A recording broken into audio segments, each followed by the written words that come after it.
So that's how you can see the quantum tunneling, the huge phenomenon of quantum mechanics at your home. Now let me explain that what the quantum tunneling is. So let's suppose this is a rigid ball and something, and this is a boundary. Now if we strike this ball toward this boundary, there is no probability then we can find this ball here at this location, because it can't penetrate through this wall because of that massive object or some rigid body and all. But if we go turn this situation into the quantum mechanics, where we deal with very small objects like an electron or a proton. So this is an electron, this is an electron or a proton, or you can say it's a photon, and this is a wall or a boundary which is thin enough. And now if we do the same thing, like strike this electron towards this boundary, now it will not follow the same rule as classical mechanics. Now it can penetrate through this wall, which is thin enough, okay? And we will find some probability, some non-zero probability of finding this particle, this electron here at this location, because now it can tunnel, or we can say it can now penetrate through this wall.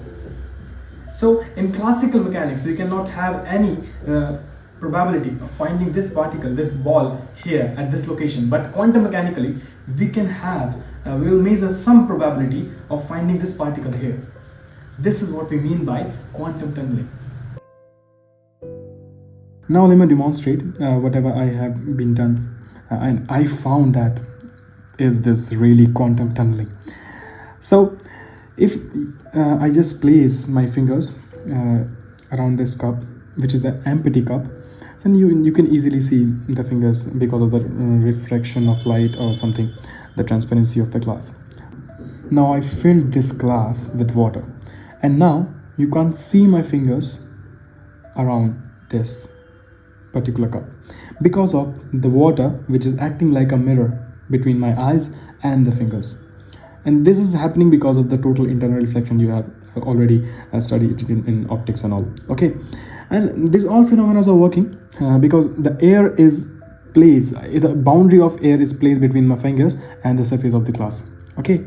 Even if I touch the boundary of the glass, even you can't see my fingers, because after touching it there is some air of boundary of air between the fingers and the glass, okay?